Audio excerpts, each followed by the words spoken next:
welcome to the deep dive. Today we're diving into some fascinating research you've shared with us about how our thoughts and feelings, and even our social life, can impact our physical health.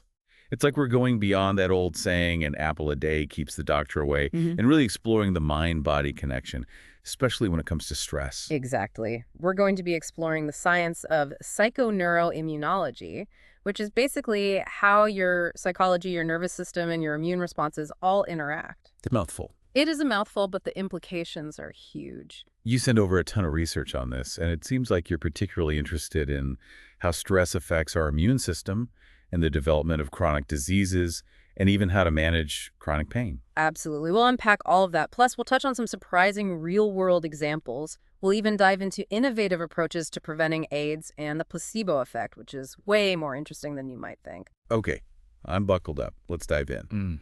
It's amazing how much our understanding of health has changed. I mean, we used to think it was all about germs and viruses, but the research you shared paints a much bigger picture. It's true. We often think of health as just, avoiding those infectious diseases. But now we're facing these chronic conditions like heart disease and cancer and even AIDS. And what's fascinating is that these conditions are strongly influenced by our psychology and our behavior. It's been called the second revolution in public health. So it's not just about what we eat, but what we think and feel. Precisely. Your mind and body are constantly communicating, and negative emotions like stress, anxiety, depression, they can really disrupt those biological processes and leave us vulnerable to all sorts of diseases. Okay, so stress is bad. Yeah. We all know that. But how bad are we talking here? Give me the details. Let's get into the physiology. When you're stressed, your body releases hormones like cortisol. Cortisol. Right. And in small doses, cortisol is helpful. It helps you deal with challenges. But chronic stress means you have this prolonged exposure to cortisol, and that can actually damage your immune system, your brain cells, and even your DNA. Wait, hold on. Damage to our DNA Yeah. just from stress. That's right. We're talking about long-term damage here, not just a few sleepless nights. This is where a sense of control is so important. Studies show that if you feel in control of your situation, it can actually buffer the negative effects of stress. Which brings us to some fascinating research on baboons. Have you ever heard about Robert Sapolsky's work with baboons in Kenya? You mentioned this research earlier, and I am intrigued. Baboon stress, how are these things connected? Sapolsky's work gives us some amazing insights into how stress plays out in a social context. He found that baboons at the bottom of the social hierarchy, the ones who were constantly bullied, they had higher levels of cortisol and weaker immune systems. So just like us, the pressure of social situations can really take a toll. Exactly. But here's the key takeaway. It wasn't just about being dominant. Even dominant males who were facing instability and conflict, they had the same negative effects. What really seemed to protect them was that feeling of control and predictability. This is making me think about how much of my life feels totally out of control. Work deadlines, traffic, family stuff. No wonder we're all stressed. It's true, those everyday hassles really add up, but recognizing that need for control is a big first step. Okay, so we know stress is bad, but how does it actually affect our immune system? Does it just like punch our immune cells and say, take that? Well, that's a pretty funny image, but Yeah. to understand it better, imagine your immune system is like this complex army constantly fighting off invaders like bacteria and viruses. And stress is like friendly fire. Exactly. Chronic stress disrupts the balance of those immune cells, making you more susceptible to infections like the common cold. It can even accelerate the progression of diseases like AIDS and cancer. And remember those baboons we talked about? They weren't just more stressed. They literally had weaker immune systems too. So stress messes with our immune system, which leaves us wide open to all sorts of problems. You mentioned chronic pain earlier. What's going on there? Is it all in our heads? It's way more complex than that. Chronic pain isn't something you can, ignore or tough out. Pain is a subjective experience. It's influenced by physical sensations and how our brains interpret them. So even when an injury heals, the pain can stick around. That's right. And this is where the mind-body connection is so powerful. Negative thoughts, anxiety, a lack of social support can actually make those pain signals stronger and create this vicious cycle of suffering. So it's like our brain is hitting the pain replay button even when the injury's long gone. Yeah. But wait, if our thoughts can make pain worse, can they also make it better? Absolutely. Positive coping strategies, relaxation techniques, even something as simple as looking at a photo of a loved one can actually decrease how much pain you feel. Wow, that's amazing. Hmm. Okay, we've covered a lot in Dursley, the immune system, chronic pain. What stands out to you so far? What's been the most surprising or interesting insight? What's fascinating to me is how interconnected it all is. It's not just about treating symptoms in isolation, it's really about understanding the interplay between our biology and our psychology and even our social environment. Yeah, I totally agree. It's incredible how much our thoughts and behaviors can actually have an impact on our physical well-being. This is all pretty heavy stuff, though. Is there anything we can actually do about it? Are we all doomed to a life of stress and illness? Not at all. The good news is we have real tools to fight back against stress and its effect on our health.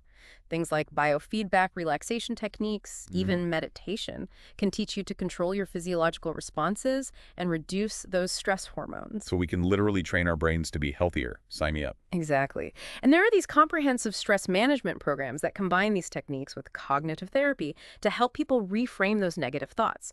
And they've had incredible results treating chronic pain headaches, even improving heart health. Okay, so that's the internal stuff. But what about lifestyle choices? Do those matter too?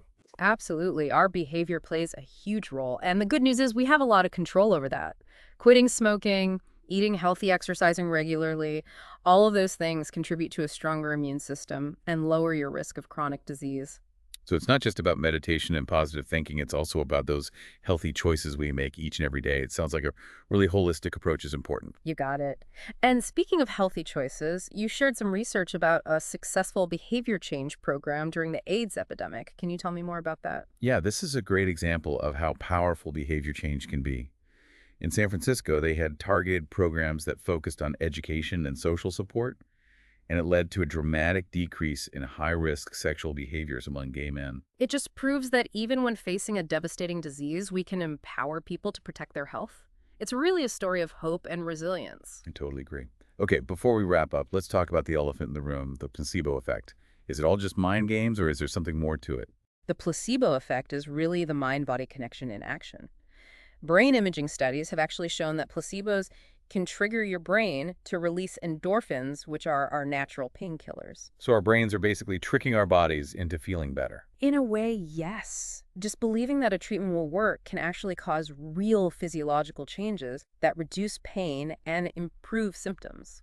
That's incredible to think that something as simple as belief can have such a big impact on our physical well-being. The whole conversation is making me rethink what healthy even means. It's not just the absence of disease, it's really about creating well-being in all areas of our lives. You're absolutely right. And the exciting thing is that the more we learn about these mind-body connections, the more power we have to live healthier, happier lives. You mentioned that some of the research suggests certain psychological and social factors might actually contribute to the development of some of these physical disorders, not just how they progress. Can you tell me a bit more about that? Of course. It seems like stress plays a huge role, but not just any stress. Researchers have identified specific personality types that might be more susceptible to certain illnesses. Have you ever heard of type A and type B Oh personalities? yeah, I've definitely heard those. Type A being those like super driven workaholics and type B being more laid back and easygoing. I thought it was just like a personality quirk, but now you've got me thinking, could this actually be linked to our health? There's definitely a connection. Type A behavior, especially that anger and hostility often associated with it, has been linked to increased risk of coronary heart disease. So those angry outbursts aren't just bad manners, they could actually be harming your heart. Exactly. And it's not just heart disease. Researchers are now looking at a new personality type called type D, which is characterized by social inhibition and a lot of negative emotions. But basically people who bottle everything up and dwell on the negative. Yes, and early research suggests that this type D personality might also be a risk factor for heart disease. It seems like both extremes, the hot-tempered type A's and the emotionally inhibited type D's, might be facing increased risks. So what's the solution? Finding some middle ground between those two extremes. It seems like finding a healthy balance is key.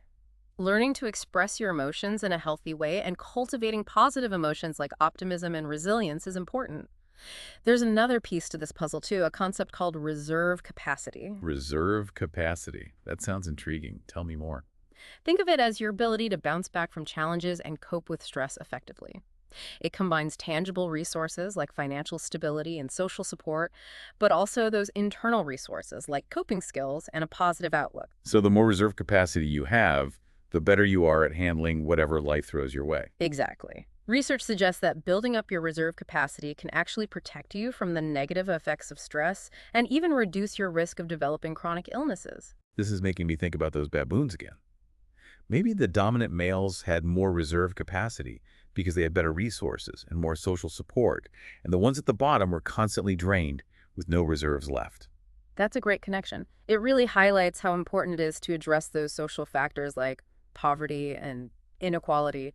When people don't have access to basic resources and support, their reserve capacity is constantly being depleted. It's like trying to run a marathon on an empty stomach. You're not going to get very far. So reserve capacity reminds us that health isn't just an individual responsibility, it's also a reflection of our social and economic conditions. Absolutely. And speaking of social factors, there's another fascinating aspect of this mind-body connection we need to talk about. How our social relationships can actually influence our physical health. Have you ever noticed how being around loved ones can make you feel better, even physically? Oh, for sure. There's nothing like laughing with friends to lift your spirits and maybe even boost your immune system. You might be onto something. Studies show that people with strong social connections tend to be healthier than those who are more isolated. It's not just about having tons of friends, it's really about the quality of those relationships. Feeling loved, supported, understood can actually have a positive impact on our physiology. This reminds me of the research you shared on chronic pain. You mentioned that a lack of social support can actually amplify those pain signals. So our social connections can actually act as a buffer against pain too. That's right. Social support helps us cope with pain more effectively, both physically and emotionally. And it's not just about receiving support, giving support to others can be beneficial too. So it's a two-way street. Strong social connections create this positive feedback loop, boosting both our mental and our physical well-being. Exactly. And this brings us back to that idea of reserve capacity.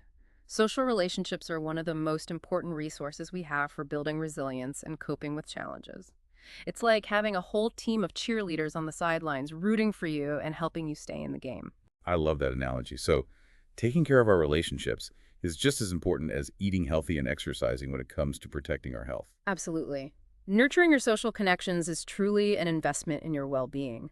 But there's another fascinating piece to this.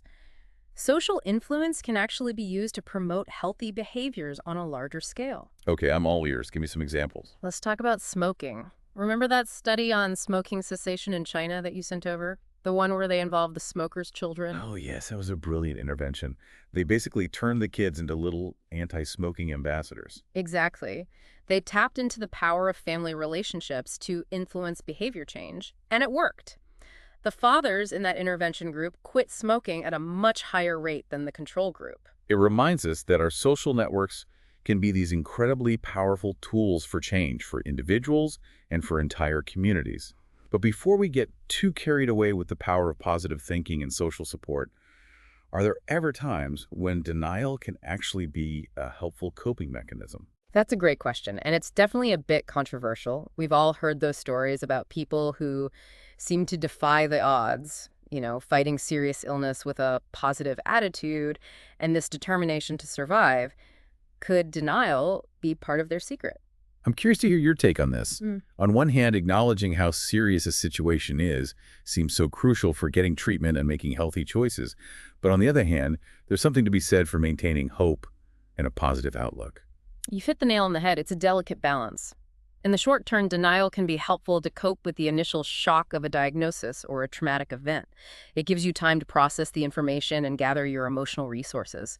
But in the long run, denying reality can actually prevent you from seeking treatment and making those important lifestyle changes. So denial is like a temporary shield, but eventually we have to face the music and take action. But there's another piece to this, the role of optimism. Is there a difference between denial and optimism? There's a crucial distinction. Denial is ignoring or minimizing a problem, whereas optimism is believing in a positive outcome while still acknowledging the challenges. And research suggests that optimism can actually have a positive impact on health outcomes. So it's not about pretending that everything is fine. It's about genuinely believing that things will work out, even when we're facing adversity. Yeah. But how do we do that? How do we cultivate optimism when we're facing these real challenges and setbacks? That's where those cognitive therapy techniques we talked about earlier can be really helpful. Learning to challenge those negative thoughts, reframe situations, focus on the positive, can actually rewire your brain for optimism. So it's not about being delusional or ignoring the negative. It's about actively choosing to focus on the positive and believing in our ability to overcome challenges. Yeah. And the best part is it's a skill you can learn and develop. Exactly. It's a skill that pays off in huge ways, not just for your mental health, but for your physical health as well. Okay, so we've talked about a lot of strategies for improving our mental and physical health, stress management, healthy lifestyle choices, nurturing those social connections, and cultivating optimism. It's clear that there's a lot we can do to take control of our well-being. But are there any specific examples of how these principles have been put into practice on a larger scale? I'm thinking about interventions that have successfully changed behaviors and improved health outcomes at a community level. You're talking about public health interventions. There are some great examples out there. One of the most well-known is the Stanford 3 community study. Oh, yeah, I remember reading about that in one of your articles. They used a multifaceted approach to reduce risk factors for heart disease in 3 different communities. Can you remind me of the details? Absolutely. Researchers used a combination of media campaigns, educational programs, and individual counseling to promote healthy behaviors like quitting smoking, eating healthy, and exercising. And the results were pretty impressive, right? Yeah, they were. The community that received the most intensive intervention saw the greatest reduction in risk factors for heart disease. It's a powerful example of how public health initiatives can make a real difference in improving community health. And there's another important takeaway from that study. What's that? It highlighted the importance of tailoring interventions to specific communities. What works in one community may not work in another. So it's not a one-size-fits-all approach. It's about understanding the unique needs and challenges of each community and developing targeted strategies that really resonate with those populations. Exactly. And that brings us to another important aspect of public health injury prevention. Yes. We talked about how accidents are a leading cause of death, especially for children. What kind of interventions have been successful in preventing injuries? Well, there's a whole field dedicated to injury prevention, and it uses a lot of the same principles we've been talking about. For example, remember how we talked about the importance of feeling in control? Yes, that sense of control can help us manage stress and cope with challenges more effectively. Well, it turns out that a lack of perceived control can actually contribute to accidents. People may engage in risky behaviors if they feel like they have no control over their environment or their circumstances. So it's not just about being careless or reckless, it's about feeling powerless and hopeless. Exactly. That's why injury prevention programs often focus on empowering individuals and communities, giving them the knowledge and skills to protect themselves and their loved ones. Can you give me some specific examples of what those programs might look like? Sure, for children, there are programs that teach them about fire safety, street safety, and how to properly use things like car seats, seat belts, and bicycle helmets. It's all about building those healthy habits early on. Exactly. And for adults, there are programs that focus on preventing falls, promoting safe driving, and reducing workplace injuries. So it's a multi-pronged approach addressing different types of injuries across the lifespan. It all comes back to that idea of empowering individuals to take control of their safety and well-being. Exactly. And it's not just about individual behavior change, it's also about creating safer environments. Think about things like traffic calming measures to reduce speeding safety regulations in workplaces and public awareness campaigns to promote responsible alcohol use. It's about creating a culture of safety where everyone feels responsible for preventing injuries. That's a great way to put it. It really highlights the importance of collaboration between healthcare, education, law enforcement, community organizations. It takes a village to create a safe and healthy community. This has been such an eye-opening conversation. It's amazing how our understanding of health has evolved from just focusing on physical symptoms to recognizing the profound impact of our thoughts, feelings, and social connections. It's a truly holistic approach encompassing every aspect of well-being. But I'm curious, there's one more thing you mentioned that I'd love to hear more about, the impact of culture on health. Ah, yes. That's a fascinating and complex topic. It's becoming increasingly clear that culture plays a significant role in shaping our beliefs about health, our behaviors, and even our experiences of illness. Can you give me some specific examples? Well, let's take menopause as an example. In some cultures, the end of a woman's reproductive years is seen as this time of decline and loss, while in other cultures, it's viewed as a transition to a new phase of life, often associated with wisdom and respect. Exactly. The same biological event can have very different social and psychological meanings depending on the cultural context. So those different meanings can actually impact a woman's experience of menopause. Precisely. Women in cultures that have a more positive view of menopause tend to report fewer symptoms and have an easier transition. Wow, that's incredible. It's like our cultural beliefs are literally shaping our biology. Are there other examples of this? Oh, countless examples. Think about things like dietary practices, attitudes towards exercise beliefs, about mental health. Culture influences all of these, and it's something healthcare providers are becoming much more aware of.